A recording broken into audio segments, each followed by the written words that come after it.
Então, eu estou lendo aqui uma passagenzinha para a gente começar a sintonizar com nossos irmãos, nossos anjos guardiões e nossos trabalhadores abnegados da espiritualidade. É do livro Caminho, Verdade e Vida, Chico Xavier, pelo Espírito Emmanuel. A passagem chama-se Vinda do Reino. O reino de Deus não vem com aparência exterior. Jesus, capítulo 17, versículo 20. Os agrupamentos religiosos no mundo permanecem quase sempre preocupados pelas conversões alheias. Os crentes mais entusiastas anseiam por transformar as concepções dos amigos. Em vista disso, em toda parte somos defrontados por irmãos aflitos pela dilatação do proselitismo em que seus círculos de estudos. Semelhante atividade nem sempre é útil, porquanto, em muitas ocasiões, pode perturbar elevados projetos em realização. Afirma Jesus que o reino de Deus não vem com aparência exterior. É sempre ruinosa a preocupação por demonstrar pompas e números vaidosamente nos grupos da fé. Expressões transitórias de poder humano não atestam o reino de Deus. A realização divina começará do íntimo das criaturas, constituindo gloriosa luz no templo interno. Não surge a comum apreciação, porque a maioria dos homens transitam semicegos por intermédio do túnel da carne, sepultando os erros do passado culposo. A carne é digna e venerável, pois é vaso de purificação, recebendo-nos para o resgate preciso. Entretanto, para os espíritos redimidos, significa morte ou transformação permanente. O homem carnal, em vista das circunstâncias que lhes governam o esforço, pode ver somente o que está morto, ou aquilo que vai morrer. O reino de Deus, porém, divino e imortal, escapa naturalmente à visão dos humanos. Então, essa é a passagem.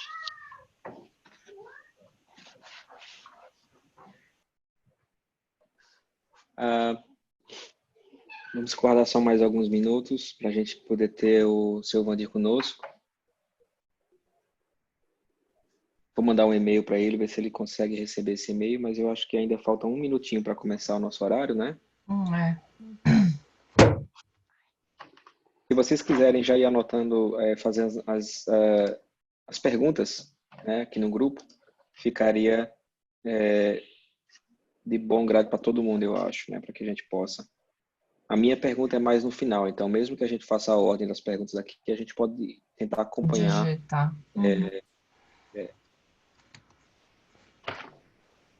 Talvez surja alguma pergunta durante as explicações. Uhum. Porque eu não achei uma aula tão difícil essa. Acho que como a Tati estava, eu e a Tati, nós estávamos conversando sobre isso antes. Ótimo, Sim. Uhum. Aí uma coisa, desculpa, eu cheguei atrasada, eu acabei me metendo aqui no assunto, mas eu queria falar que a Cíntia, eu acho, estava falando de como ela é uma esponjinha, né, e como a gente pega das pessoas. Eu acho uma coisa também que eu noto que me draga, assim, me deixa muito negativa é o computador, sabe? Eu acho que tem a ver também. E é uma coisa que a gente não tem muito o que fazer, depende, né? O meu trabalho eu tenho que ficar no computador, mas eu sinto que me draga, sabe? A minha energia. Não sei, mas é uma coisa que influencia muito também. Sim. E aí pode ser contaminação, não é contaminação eletromagnética, né, que eles chamam. Não eletroeletrônica. Uhum. Né? Isso pode ser um tipo de contaminação que você possa estar recebendo também, viu, Li? Sim. Não é eletromagnética, é eletroeletrônica. Sim. Uhum. Isso também acontece com o celular, né? Também, né? Verdade. E com várias será? coisas, Eu né? imaginava muito por causa, às vezes, de ficar muito em redes sociais, essas coisas, né? Que, assim, aparentemente, parece que tem mais influência, eu acho. Não Sim. sei. E será, Olha, tem Chico, muito. que o eletrodo ele ajuda com essa contaminação também? A eletroeletrônica é diferente da É. eletromagnética. Tanto que Uhum. se você assistir a sua última aula aí do Dr. Ricardo de Menezes, ele vai explicar isso. Porque Aham. ele foi foi o espírito que trouxe Sim, aham. o Os conhecimento eletrodos. dos eletrodos. E ele vai Uhum. explicar essa parte da eletroeletrônica quando é feita uma pergunta. Mas também nós vamos tocar nessas aulas lá para frente. Aham, Mas sim. 100 e poucas aulas que nós vamos ainda Aham. cruzar. Mas olha só que interessante, a gente já está na 22. Nem tá Eu sentindo sei. o ano passar, já estamos em junho. Bah, é Olha assim, verdade, quando eu né? olhei assim, eu falei, nossa, nós já estamos aqui. Né? É verdade, né? Mas que tal se a gente tocar a nossa aula de hoje, que eu acho que o seu Vani não vai Não vai conseguir. conseguir entrar, talvez. Michelinha, você pode fazer a nossa oração? Posso, claro. Então, vamos nos acomodando em nossas cadeiras. Vamos fazer uma respiração profunda, sentindo que esse ar relaxa os nossos músculos. Vamos nos conectando agora com o nosso mentor, esse nosso irmão que nos acompanha nessa jornada. Vamos dando um abraço fraterno nesse nosso irmão. Vamos cumprimentando as equipes do Hospital Maria Cláudia, que estão disponíveis para nos auxiliar e ensinar esse nosso trabalho, esse nosso novo trabalho. As equipes de proteção e limpeza que caminham junto conosco também. Vamos saudando todas as fraternidades do plano espiritual. Vamos saudar com a prece. Nosso Divino Mestre Salvador, fortalecei-nos e amparai-nos para que possamos lutar contra as forças do mal que tentam dominar o mundo. Veneráveis mensageiros celestes, auxiliares de Jesus, fortalecei-nos e amparai-nos para que possamos lutar contra as forças do mal que tentam dominar o mundo. Pai nosso, Criador nosso, fonte eterna de amor e de luz, fortalecei-nos e amparai-nos para que possamos lutar contra as forças do mal que tentam dominar o mundo. E mais elevados que estamos, vamos caminhando através das esferas, vamos adentrando as esferas de Maria, nossa Mãe Santíssima, que nos acolhe, nos recebe. E junto com ela vamos caminhando até o nosso Mestre Jesus, aquele que nos trouxe o exemplo de caráter. E em espírito nos ajoelhamos diante de Deus, nosso Pai, e agradecemos a Ele essa oportunidade que nos é dada de evoluirmos, de auxiliarmos o próximo. E vamos agradecendo a Ele com a prece que o nosso Mestre nos ensinou. Pai nosso que estais no céu, santificado seja o vosso nome. Venha a nós o teu reino, seja feita a tua vontade, assim na terra como no céu. O pão nosso de cada dia nos dai hoje. Perdoa, Senhor, nossas ofensas, assim como nós perdoamos a quem nos tem ofendido. E não nos deixes cair em tentação. Livrai-nos de todo mal.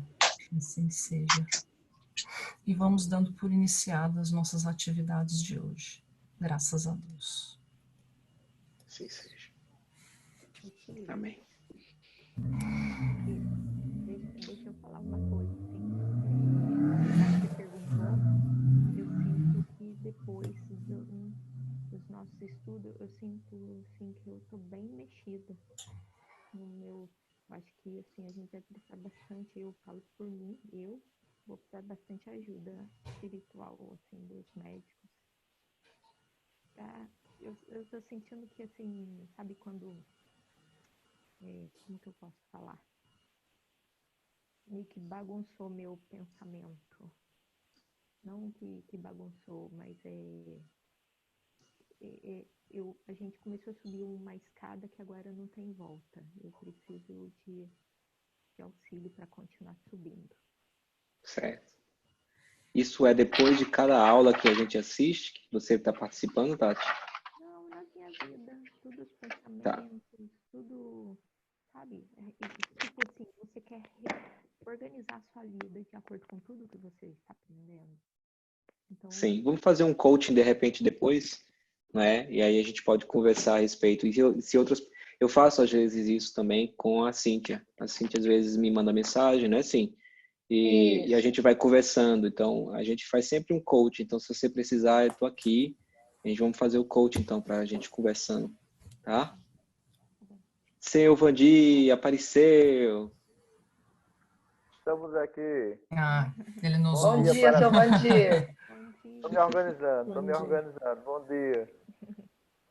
Desculpa perder a hora, não é? Tá tudo ok? Tá tudo sob controle, seu Vandir. Certo. Estão me vendo? Não. Só, Não, só te ouvindo. Só ouvindo. E agora?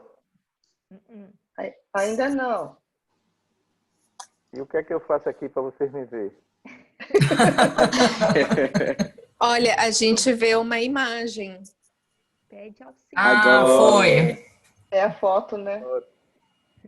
Graças a Agora Deus. sim. Agora sim, seu Vandir. Agora. Como é que tá o inverno aí, seu Vandir? Muita chuva? Aqui em Recife é muita chuva. Esse é o mês da chuva, né? O mês da enchente.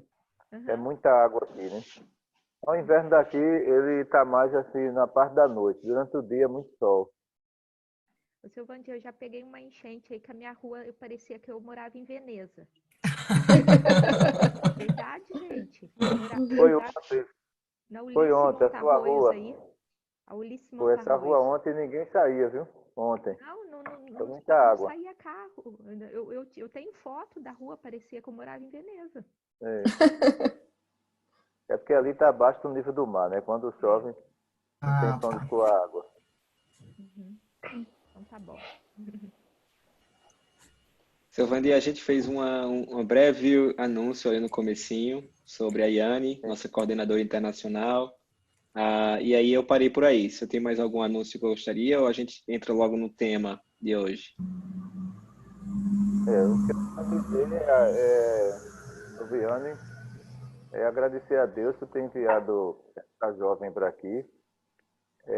Viane, ela tem todo o conhecimento QTMR, CME, codificação, revista espírita. Então, tudo que você foi em busca em termos de palestra, doutora Cristina, ela conhece tudo, né? E é uma jovem também respeitada por todos os hospitais espirituais, por ser tão jovem, mas uma moralidade impressionante. E é sonâmbula, né? É uma sonâmbula impressionante. Vocês vão ver palestra de Yane, a perfeição do sonambulismo dela é muito grande. A médica, a doutora Maria do Carmo, se encaixa certinho nela. E pela idade que ela tem, acreditamos que já vem de muitas e muitas reencarnações com essa mediunidade, né?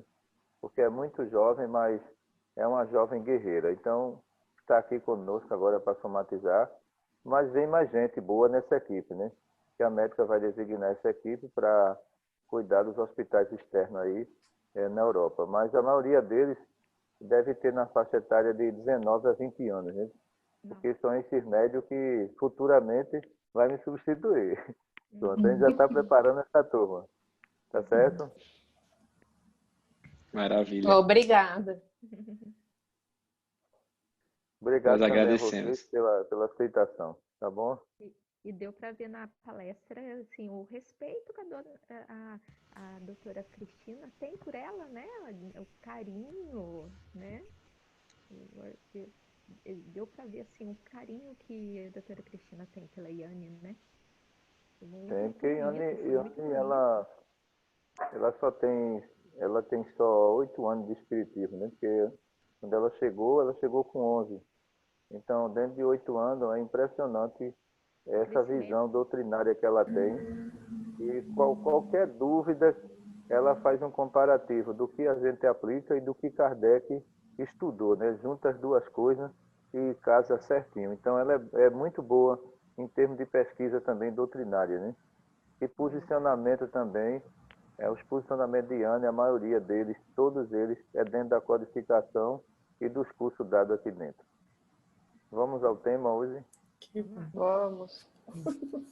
Vamos lá, plexo genésico e casamento. A gente tem várias perguntas. A Samela começou a ler. Você gostaria de começar, Samela? Posso começar. Entre o relacionamento homossexual, não havendo reprodução dos seres, não podemos dizer que existe amor, respeito perante a justiça divina? Mesmo assim, é apenas instinto? Boa pergunta. Então, quando a gente trata de algumas situações relativas a isso, nós temos que ir para projeto reencarnatório, entendeu? Então, o que diz o Evangelho, né? Quando Jesus fala em casamento, ele fala na união de dois seres. Esses dois seres são de sexo oposto. Então, dentro do Código Divino, não está enquadrado o casamento de homossexuais. Então, isso quer dizer que essa lei ela é humana. Aí vem essas questões relativas ao respeito, certo? Então, o respeito entre os seres humanos deve existir, independente que seja homossexual. Agora, a prática da homossexualidade perante a justiça divina, no caso que eles colocam, é contrário à lei de reprodução, porque jamais a justiça divina ia unir dois seres do mesmo sexo para praticar um sexo completamente diferenciado dos sexos opostos, entendeu? Então, por isso que eles classificam a homossexualidade como uma opção do espírito, não como uma determinação da justiça divina. Tá, mas a gente... o amor que existe, né, entre essas duas pessoas, pela justiça divina, isso não é considerado amor. Nós temos essa visão de amor, mas quando a gente parte para a pesquisa prática, existe alguma carência relativa a isso. Alguém está Tá. procurando alguma coisa no outro, entendeu? E de repente a gente observa isso como carência, nós observa isso como amor. Mas o que é o amor? O amor é respeitar todo o processo de evolução do ser humano. Você imagine se dentro de mundos primitivos, a prática da homossexualidade ela fosse uma prática de evolução. A gente não chegaria hoje à raça humana, de Aqui. forma nenhuma, porque aí nós não teríamos reprodução de seres. Então, o que a justiça divina aponta é que a homossexualidade é um defeito como outro qualquer. Só que os homens na Terra classificaram como um defeito especial, onde existe toda a proteção da prática. Somos contra a violência, somos contra o bullying do homossexual, entendeu? Isso não está correto de jeito nenhum. Ele deve ser Sim, sim. amparado, orientado, tudo isso. Então, o Evangelho não diz que a gente tem que odiar uma pessoa porque ela erra. Ele diz que a gente tem que amá-la. Mas, no entanto, se a prática da homossexualidade ela fosse normal, também Maria Madalena estaria correta em ser uma prostituta. E ela pediu socorro a Jesus para sair da prostituição, já que ela viu que ela era uma compulsiva. A gente poderia dizer também que uma garota de programa ama o seu cliente? Não poderíamos dizer isso de jeito nenhum. Porque o amor consiste no respeito à lei de Deus. E muitas vezes a gente desrespeita essa lei. Então, quando alguém é fanático e mata o outro em nome de Deus, isso é amor? Não, Deus não quer isso de jeito nenhum. Ele quer o seu amor empregado dentro do respeito ao ser humano. Então, os posicionamentos que a gente tem observado de alguns homossexuais na questão do amor, ela esbarra em outra questão. Não, eu amo na sua frente, mas quando você der as costas, eu vou lhe trair. Então, existe muitas traições no meio. E a gente sabe que muitos sofrem com isso, porque o próprio ciclo da homossexualidade, que ele foi traído, que ele doou seu amor, de repente vem a decepção. E alguns até chegam até a se matar, entendeu, pessoal? Então, eu vou me prolongar um pouquinho nessa explicação, se vocês me permitem, né? Eu vi um caso aqui de um jovem de 24 anos de idade que veio fazer uma consulta com a doutora Cristina Santos. E esse jovem foi interessante, professor de inglês, e ele trouxe junto com ele, né, o seu namorado, que era um rapaz bastante já mais velho do que ele, tinha uns 40 anos de idade, e a médica passou a ouvir esse rapaz durante 15 minutos, porque ele queria se matar, entendeu? Ele queria se matar.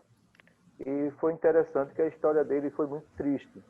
A gente sabia que ele era homossexual, mas não era por opção, foi trauma. Então ele veio de uma mãe que era garota de programa, essa mãe engravidou, entendeu? E depois que essa mãe engravidou, foi interessante, né? Essa mãe, ela, por ser garota de programa, ele com 7 anos de idade, 8, ela tinha relação sexual na frente dele. Olha o trauma, entendeu? Então, ele com 16 anos de idade, no relato dele, ele foi abandonado por ela porque ela não queria ficar com ele de forma nenhuma, porque queria continuar na prostituição. Então, eu nunca tinha visto uma história tão triste. E nós fizemos de tudo para ajudar esse rapaz, né? E ele dizia, não, eu vou me matar. E estava ao lado dele o namorado dele, né? Mas o que definiu a morte desse rapaz? Vejam só, não foi a questão do passado dele, foi o que a gente viu na consulta. Então, de repente, ele diz assim, doutora, esse aqui é meu namorado. E o namorado dele, com vergonha, se levanta e sai, pessoal. Então, a doutora Cristina olhou e disse, agora a coisa complicou. Porque ele confiava muito nesse rapaz. E esse rapaz, com vergonha, que foi apresentado como namorado dele, se retirou de perto dele. A gente sabia que ali era o fim, entendeu? E ele começou a mudar naquele momento ali, o diálogo com a médica, a gente sentiu na voz dele uma decepção muito grande, porque ele confiava nessa pessoa, e agora aquela pessoa estava com vergonha. Então ali definiu a vida dele. Ele esteve aqui no Maria Cláudia numa quinta-feira, depois ele veio num domingo, a gente percebeu que ele não estava bem, e numa terça-feira ele se jogou de cima do edifício. Perdemos o paciente, porque o companheiro dele teve vergonha dele, né? Complicado. É uma história difícil de lidar, não é? Sim. É muito Perder. difícil. É muito difícil porque, independente de quem seja, a gente não quer perder ninguém assim. Entendeu? A gente não quer perder ninguém. A gente dá o próprio sangue, a própria alma para ver aquele paciente bem. E uma palavra só definiu a vida dele, quando o outro se levantou e deu as costas, definiu tudo. Então a médica ficou muito preocupada, que disse, e agora? Agora não depende de mim. Ele cometeu um erro, ele não devia ter feito isso, ele não devia se levantar e sair. E depois que o rapaz comete o suicídio, ele volta para aqui, né, o namorado dele, e com poucas palavras ele já não dizia mais nada, porque ele se sentiu culpado. E ele terminou abandonando até o tratamento para desencarnado, que ele não fez mais, né? Então, realmente, esse rapaz de 24 anos, ele descobriu que ele não era amado. Ele descobriu, porque se ele amasse, ele dava continuidade, entendeu? Ao tratamento dele, mesmo como suicida. Mas ele abandonou tudo e não quis nem saber mais do tratamento. Então, infelizmente, alguns podem ter amor dentro de si, mas outros, na hora realmente que tem a dificuldade, eles abandonam. Como também maridos abandonam mulher na hora da dificuldade, entendeu? É. Você gostaria de ir para a segunda pergunta, Samela? Deixa eu só tirar uma dúvida. O seu Vandir comentou aí Sim. que ele poderia continuar o tratamento depois de desencarnado, depois de suicida? Pode, nós temos aqui consulta para desencarnado. Então, o pessoal que está no Vale do Suicida, ele é acompanhado durante 3 anos, 4 anos, pela própria família. Porque lá existem essas equipes que tratam, mas a gente traz notícia de como ele está, o andamento do tratamento dele. Aí nem isso ele quis fazer, né? Ele abandonou, foi tudo, né? Ah, sim. Tá bom, Isso. obrigada. Olha aqui. Pensado. A segunda pergunta é: os casais héteros que optam por não ter filhos, também é considerado como uma violação da lei divina? No caso do processo reencarnatório, se por acaso eu firmei um compromisso com o espírito do outro lado e, de repente, eu estou rompendo o meu compromisso para a justiça divina, eu estou violando o processo reencarnatório. A questão é, eu nasci com esterilidade, minha esposa também, então aí eu já não tenho esse compromisso. Eu não tenho esse compromisso porque eu abusei da lei de reprodução em vidas passadas. Eu cometi alguns crimes com crianças. Eu cometi alguns abortos também. Então, a justiça divina impede a lei de reprodução. Mas no caso de alguns que dizem, eu quero fazer... A gente vê de tudo, né? A gente vê pessoas falar assim, eu quero fazer vasectomia porque eu quero viver uma vida sexual livre. Eu não vou engravidar ninguém, mas você vai se complicar. Porque você vai partir para um ato sexual sem amor. Na confiança que aquela pessoa não vai engravidar, mas você está errado. Então, a médica fala bem claro isso, olha, você está errado, você não pode fazer isso. Então, se por acaso, né, aquela pessoa tem essa opção em fazer uma vasectomia, ou então fazer uma laqueadura de trompa, simplesmente para desfrutar do sexo, para a justiça divina é um compromisso.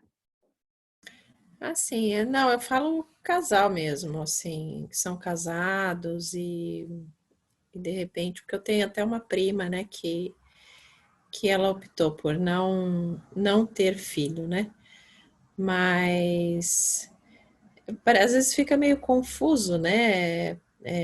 Aquela coisa, a gente fez, estava programado, né? Que a gente viesse para cá e recebesse, né, os filhos. É que às vezes eu acho que o que as pessoas vivem aqui, ou como o mundo está, às vezes fica confuso, né? Você tomar a decisão, não, eu vou ter filho, porque depois, acho que depois que a gente tem, a gente vê a responsabilidade que é, né? Eu acho que antes a gente não tem a noção do que é realmente ter o filho. Porque nós somos levados pela intuição do compromisso que assumimos dentro do processo reencarnatório. E alguns espíritos, na verdade, eles entendem da seguinte forma, né? Olha, se você me encaminhou para o caminho da escuridão, você como pai e mãe, eu dependo de você agora para voltar pelo caminho da luz. Então, vem a intuição muito forte de algumas mães que abusaram, que maltrataram e que levaram esse espírito à loucura, eu vejo muito isso aqui, elas falarem assim, eu tenho medo de ter um filho. Por quê? Porque eu tenho medo que ele venha especial. Você tem medo que ele venha especial? Uma intuição me diz que o meu filho vai ser especial. Você veja que ela sabe todo o processo reencarnatório. E ela, queira ou não, ela vai engravidar. O grande problema é, né, se esse espírito ele vem especial ou não, mas ela já traz a intuição. Qual é a mãe que não conhece o filho, né? Porque já conviveu com ele, né? Acertou e errou com ele, né? Por isso que algumas no estado gestacional, ela traz aquele temor, né? O que é que vem para mim? Meu Deus, essa criança está meio estranha, né? Você como mãe já sente, você imagina quando esse ser for crescendo, né?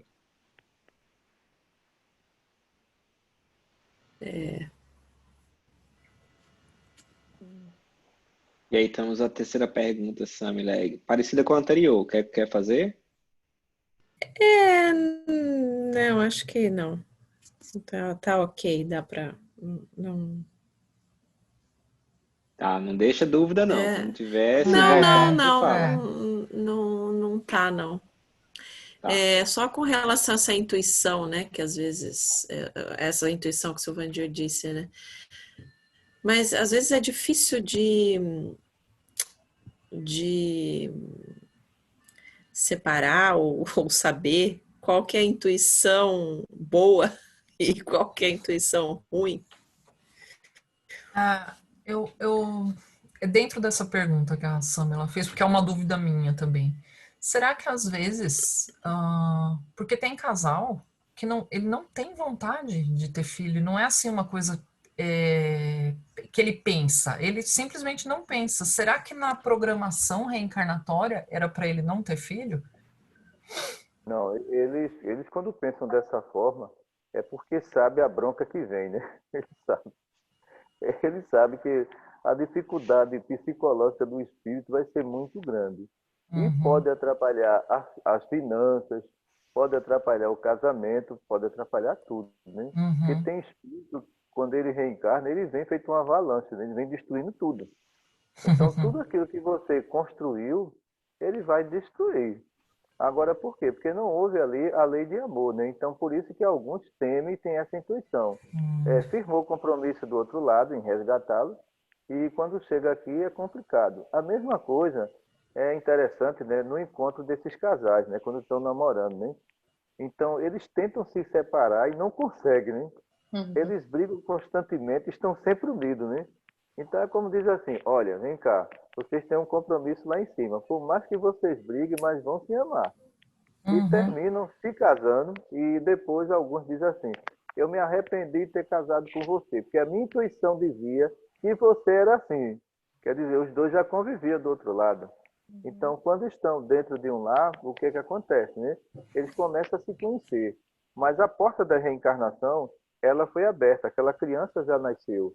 E às vezes tem casamento que ele é temporário, ele não é missionário. uhum, Sim. sim.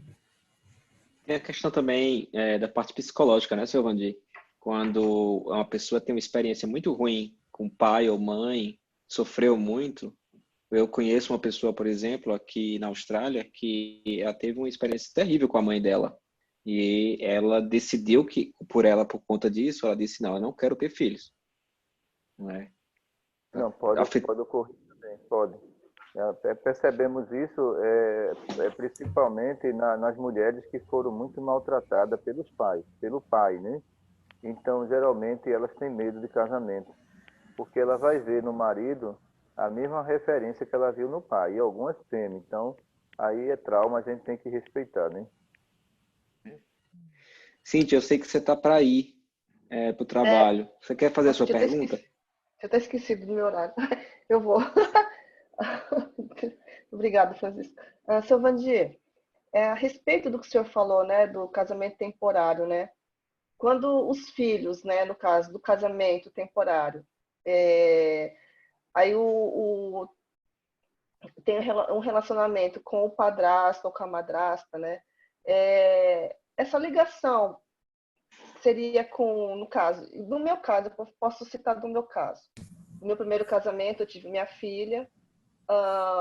Hoje, a minha filha tem contato maior com o meu atual marido. E ela sempre fala que o pai dela é o Gustavo, e não o pai biológico. Então, essa ligação com o meu atual marido e não com o pai biológico dela, porque ela é muito parecida, assim, com o Gustavo, né, meu marido, né, não com o pai dela, né? O espírito que vai reencarnar, ele sempre vai buscar a melhor opção, né? Então, ela não tem o pai como uma referência, mesmo sendo o pai biológico. Mas muitas vezes o padrasto, ele faz um papel de pai, e o próprio pai, ele se anula. No estado emocional, ele confundiu as coisas. Meu casamento não deu certo, também minha filha não deu certo. E eu Hum. não quero aproximação com ela.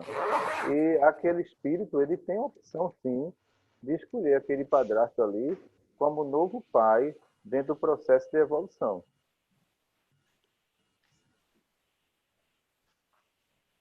Porque ela é muito parecida com o Interessante. Gustavo, né, e não com o pai biológico, né? Eu fico olhando assim, atos, assim, diálogos, os dois são bem parecidos. Eu falo assim, É o nossa, que só para fala, dizer que. é o que fala o Evangelho segundo o Espiritismo, né? O corpo procede do corpo. Antes da formação do corpo, o espírito já existia. Os espíritos vivem pela lei de afinidade, né? E conceito que nós consideramos de relação no mundo espiritual. Então, como fala lá, uma pessoa que muitas vezes veio da mesma mãe não vão se entender, mas que vieram de mães diferentes, eles terão uma afinidade enorme, porque essa afinidade vem do mundo espiritual, não vem do lado consanguíneo, Ah, entendi. Obrigada, seu entendeu? Vandir. Entendi, obrigada. Obrigado também. Tati, você quer fazer a sua? Que a minha acho que está mais para o final.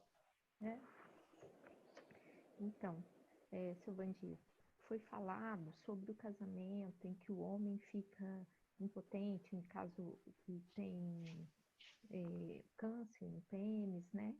E a mulher que o acompanha, mesmo assim, né? Como fica esse casamento na espiritualidade, se isso causou infelicidade para os dois?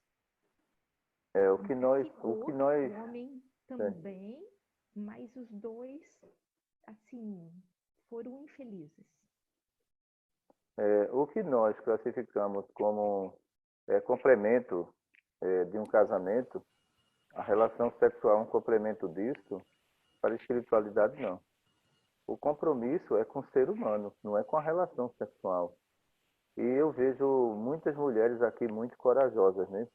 Porque eu admiro nelas o desprendimento e a honestidade delas, porque o marido, com 40 anos de idade, que teve câncer de pênis, e de repente elas continuaram com ele. Continuaram levando o que eu chamo de sua missão, e vendo ele como uma pessoa que precisa de apoio. Porque se nós acharmos que a relação sexual ela segura casamento, estamos muito enganados. Porque tem homens que, na realidade, eles não estão impotentes e abandonam suas esposas. Entendeu? Então, esse que, na realidade, caiu no câncer de próstata, ela agora vai mostrar sua evolução como mãe e como mulher. E termina levando esse casamento até o estágio de desencarne desse homem, mas não abandona de jeito nenhum. Isso é mérito, e como é mérito e é processo evolutivo dessa mulher, entendeu? Ela cumpriu dentro do projeto reencarnatório, ela sabia que isso ia acontecer e ela não abandonou de forma nenhuma. E às vezes a gente nota que no casamento tem a relação sexual e não tem a felicidade. E lá não está se instalando um câncer de próstata, está se instalando um câncer moral. E esse câncer moral vai destruir tanto a mulher como o homem, como também toda uma família. Então, por isso que a gente entende muito por evolução aquilo que causa em cada um de nós o bem-estar. Então, quando causa uma indiferença, a gente não pensa que isso é evolução também, dentro da nossa compreensão. Então, quando se trata de uma perda, a gente não entende isso como evolução espiritual. Então, se a evolução espiritual fosse só felicidade, diríamos que a gente nunca foi testado em mundo de expiações e prova. Por isso que em mundo de expiações e prova há uma oscilação. Tem hora que você encontra com a felicidade, mas tem hora que você tem que ser testado na sua expiação e na sua fé. Eu pensei nesse caso, porque eu acho que para o homem, quando acontece isso, deve ser uma coisa muito difícil. Então, assim, não é nem que a mulher fique, não queira ficar junto, não queira estar junto, mas para o homem, eu acho que é uma coisa assim meio né? Para ele, a vida dele, como se, assim, se ele não tem uma evolução, a vida dele acabou. Entendeu? Então, assim, o que eu pensei nesse caso. Aí o homem estando infeliz, com essa situação dele, essa infelicidade vai passar para a mulher. Entendeu? Eu já vi casos também aqui, mais ou menos que ele tinha 40 anos de idade, mas existia uma coisa, né? O apoio da esposa. Sim. A indiferença e o desprezo é que mata. Entendeu? Mas o apoio dela estar ali presente, dela cuidar dele, entendeu? Dela ser fiel a ele. Então isso segura muito o emocional do paciente. Mas em outros casos, a gente via que um não tinha apoio, ele se deprimiu logo. E se entregava à doença e desencarne. Tá jóia. Obrigada, bom dia. Obrigado também. Silvandir, eu vou tirar uma dúvida com relação à parte em que a doutora nos traz ali, que é através da união dos dois sexos, né, opostos, que você chega até a evolução aquele relacionamento e você chega até a evolução de suas perfeições físicas, chegando a eliminar as 32 camadas perispirituais e controlando o sistema endócrino, né? Como é que a gente sabe quando algum paciente já chegou a evoluir nessas camadas? Essa seria uma das perguntas. Assim, já chegou a eliminar alguma delas? Aí, dentro dela, tem outras perguntas que eu perguntei até a Iane. Eu disse, certo. por que são 32 camadas e não 36 ou 42? Depende, né, de quanto nós erramos, de quanto estamos presos à matéria. Mas a evolução da... Vamos colocar aí como exemplo Paulo de Tarso. Então. Vamos colocar Paulo de Tarso. Então, o que Paulo de Tarso fazia, entendeu? Dentro da brutalidade, da ignorância de um ser humano, né? E ele se sentiu tão leve nas camadas periféricas dele, que ele disse assim, já não sou eu que vivo, é o Cristo que vive em mim. Então, veja que mudança espetacular. Aquilo angustiante, materializado que Paulo sentiu, através do bem, ele conseguiu sentir uma sutileza no perispírito. Porque essa sutileza, só quem tem é espírito celeste. E ele não estava classificado ainda, né, como espírito celeste. Mas ele já sentia que o corpo dele era diferenciado. Ele já sentia que não existia o peso da matéria. Então, isso pode se dar nessa reencarnação, depende de cada um de nós. Porque do modo que Paulo agia, ele conseguiu dar um passo na evolução, e por que nós também não possuímos? Enquanto a gente tem a angústia, né?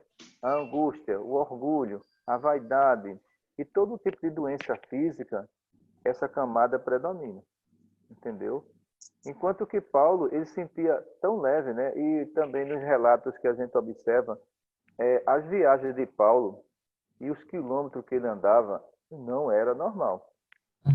Acreditamos que existia ali um processo de levitação. Um ser humano não conseguia caminhar aquilo tudo, não, de jeito nenhum. Entendeu? Então, por isso que ele se tornou-se um espírito totalmente diferenciado daquilo que ele era antes, né?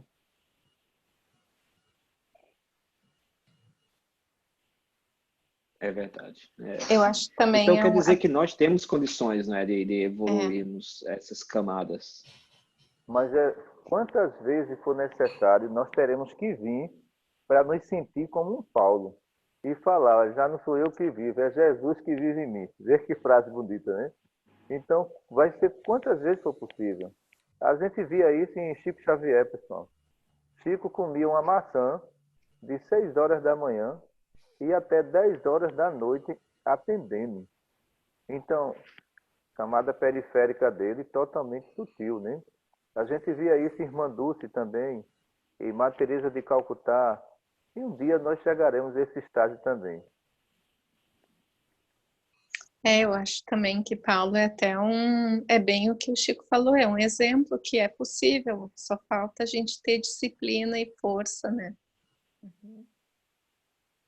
De continuar, de não cair nos defeitos e no que a gente está acostumado. Verdade. Põe disciplina, hein?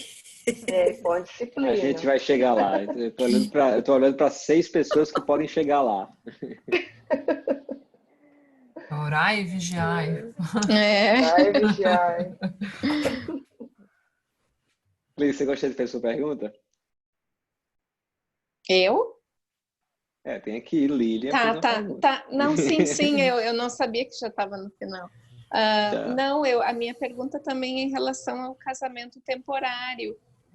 Eu tenho muita dúvida a respeito porque a gente lê também em livro espírita a questão da doação, a questão de karmas, né? E quando que a pessoa teria como identificar se a gente está numa relação e num casamento, mas pode até ser numa amizade também, mas a gente está numa relação onde a gente está se doando muito mais aqui, e será que a gente teria que continuar nesse casamento por karma, ou porque, né, no passado a gente já fez alguma coisa para aquela pessoa, ou daí a questão do amor próprio? Não, a gente teria que ir por amor próprio, né, por respeito a si mesmo, e sair desse relacionamento. Eu acho que é uma linha tão complicada de saber, né, como agir.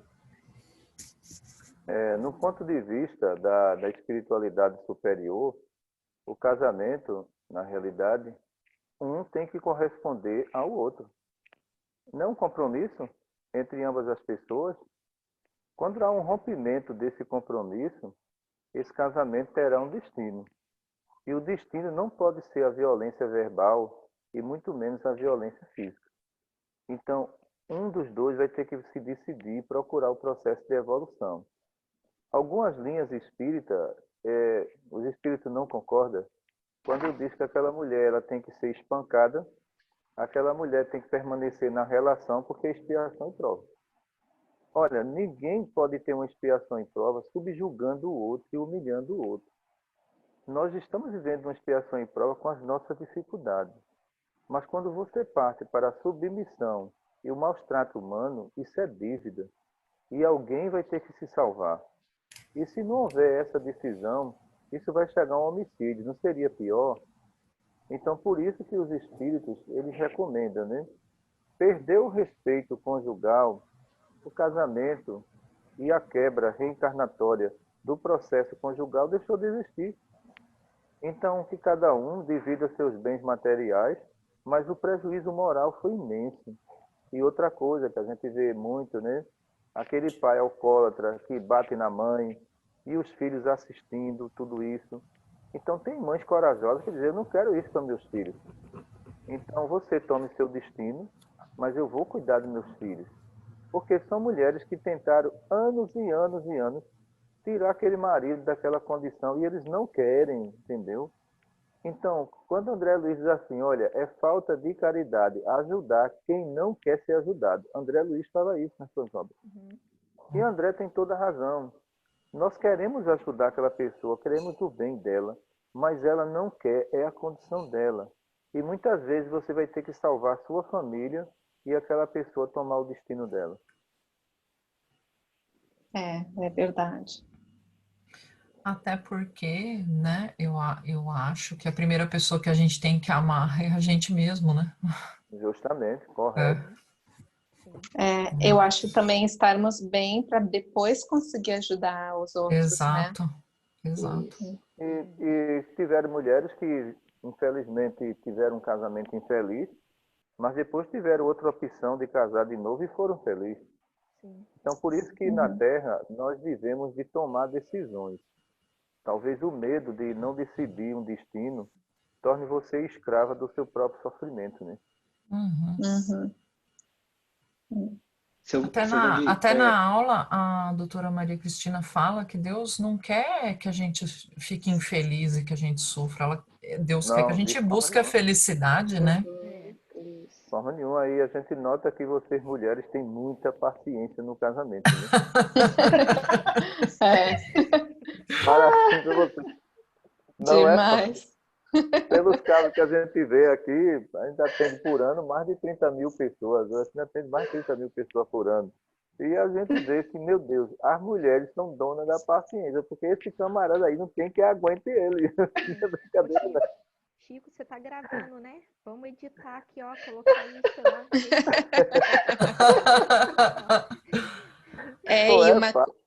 E uma coisa, seu Vandir, na Austrália, que um dos maiores problemas que eles têm é a violência doméstica. É muito grande aqui. Eu não sei se é por causa do consumo alcoólico ou o quê, mas tem muito problema de violência doméstica. Infelizmente. O grande problema é a falta de respeito e a falta de coragem de decidir, né? Então, se de repente na Austrália essas mulheres começarem a se decidir a não querer isso, então será excelente. O processo de evolução acontece e o respeito também.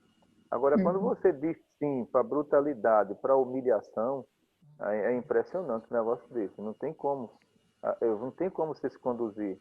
Porque eu vi um caso aqui no interior do estado de uma mulher de 60 anos, que ela foi humilhada durante 40 anos. E foi interessante que ela estava na plateia e escutou a palestra da doutora Cristina falando sobre casamento. Você imagina, né? E nessa palestra, a médica disse que a mulher ela tinha que se dar o valor, que ela não era escrava de forma nenhuma do sentimento de ninguém, e que jamais poderia uma mulher estar sendo humilhada na frente dos filhos e continuar nessa base de casamento. Então, a coisa foi impressionante, porque quando terminou a palestra, ela pediu um particular com a médica e ela disse logo, doutora, agora eu sou uma nova mulher. A médica disse, eu não entendi. A senhora vai entender daqui a 15 dias, quando eu voltar aqui. E quando ela chegou em casa, tudo que ela fazia, o marido dizia que não prestava, imagina. Se ela lavava uma roupa, ele dizia, você uma roupa não sabe lavar? Esse tempo todo casada comigo. E essa porcaria dessa comida aqui? Será que tá boa? Eu vou experimentar, viu? Se não tiver boa, eu jogo fora. E os filhos cresceram nesse clima, entendeu? E via nela aquela submissão de uma mulher triste, deprimida, sem coragem nenhuma, e sendo massacrada por esse homem. Então, quando ela saiu da palestra, ela chegou no interior do estado 5 horas da tarde. A primeira coisa que ela fez foi ir na gaveta dele arrumar as malas dele. Ela fez bem. Foi a primeira providência. Pegou, colocou tudo nas malas e esperou ele chegar. E quando ele chegou, aí ele disse, meu café já está pronto? Ela disse, tá não vou fazer café para você mais não. Ele olhou para ela, aí disse, eu não estou acreditando. Você não está sendo mais obediente a mim? Ela disse, não. A partir de hoje eu sou uma nova mulher. Está vendo suas malas? Desapareça da minha frente, eu não quero mais você aqui. Ele disse, você está brincando. Ela disse, não estou brincando não. A partir de agora, você não entra mais nessa casa. Eu já criei meus filhos, entendeu? Está todos eles adultos. E meus filhos estão me apoiando, não quer você aqui. A sua mãe mora mais ou menos a 100 metros daqui, desapareça para a casa dela. E ele disse, você está brincando, eu não estou. E ele pegou as malas e foi embora, né? Veja só, 40 anos sendo humilhada. Aí ela disse, nunca é tarde. Nunca é tarde.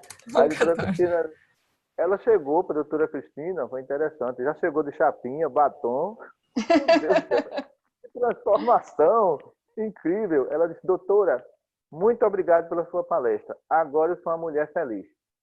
Ser feliz não é eu estar ao lado de um homem sendo humilhado durante 40 anos, não.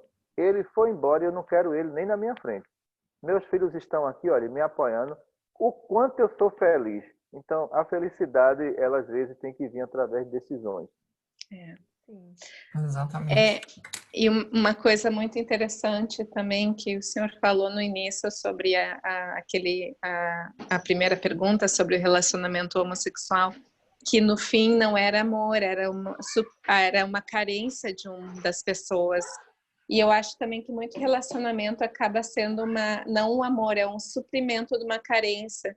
E muito homem, também muita mulher, mas o homem acaba vendo na mulher uma mãe, né? E a mãe que acaba tendo que fazer tudo, né? E hoje em dia muitas mulheres não estão mais tendo essa paciência de ser uma mãe, né? E vice-versa. É interessante que tem uma palestra que fala sobre casamento, que ela diz assim, mulher, nunca seja mãe, a época de fralda já passou, que eles se virem. Então, ele tem que assumir o papel de marido e de adulto. Essa coisa dele tá lá, mulher é para isso, mulher é para aquilo. E ele se comportar como se fosse a mãe dele, você não é mãe dele, você é a esposa dele.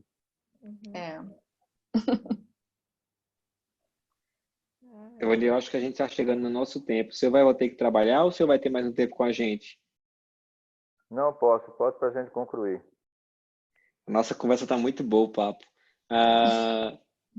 Eu queria trazer uma ideia aqui a respeito do relacionamento, porque assim, tudo que a gente absorve da doutora Cristina, dos hospitais, é sempre um aprendizado maravilhoso, porque há anos atrás, o meu conceito a respeito de casamento era inabsorvido diante de inúmeras palestras que você lê, né, ou que você assiste online.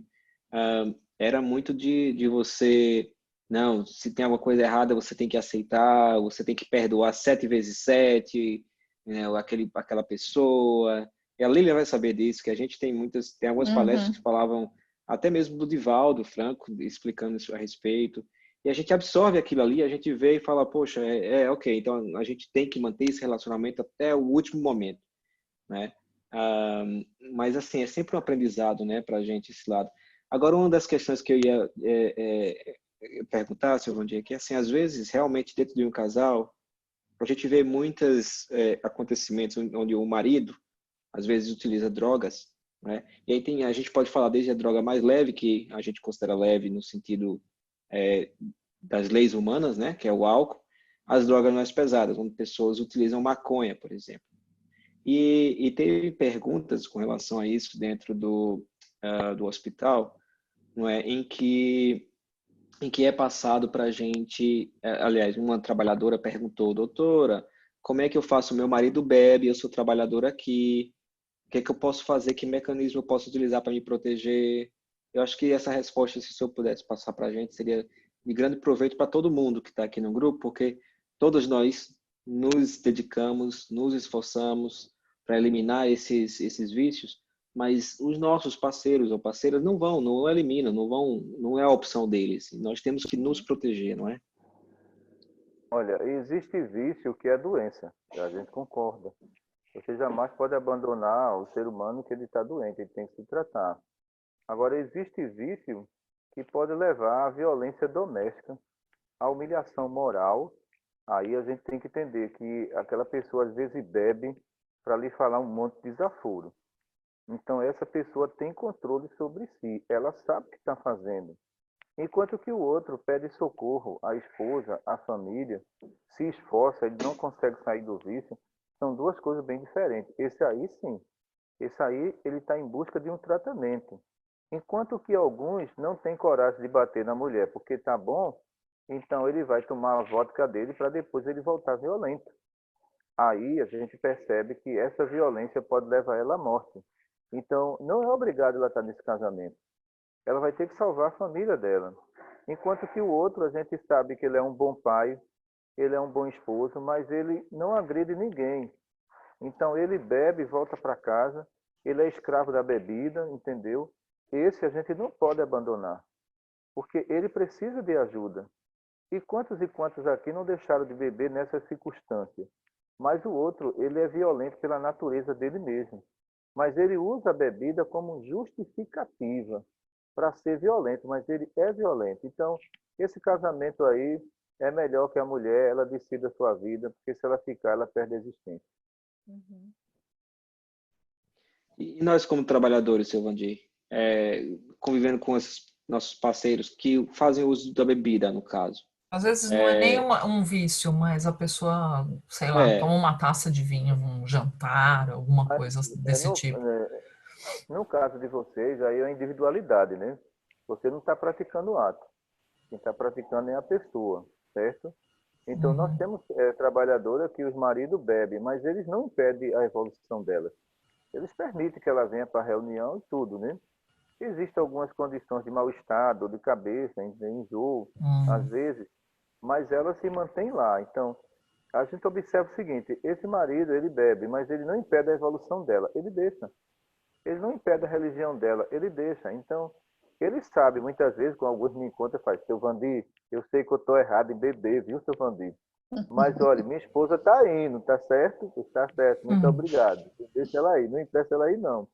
Então, ele é o bêbado consciente da evolução dela. E ele diz, olha, eu não estou evoluindo, mas ela está indo para lá, está se dando bem, então dá para todo mundo viver.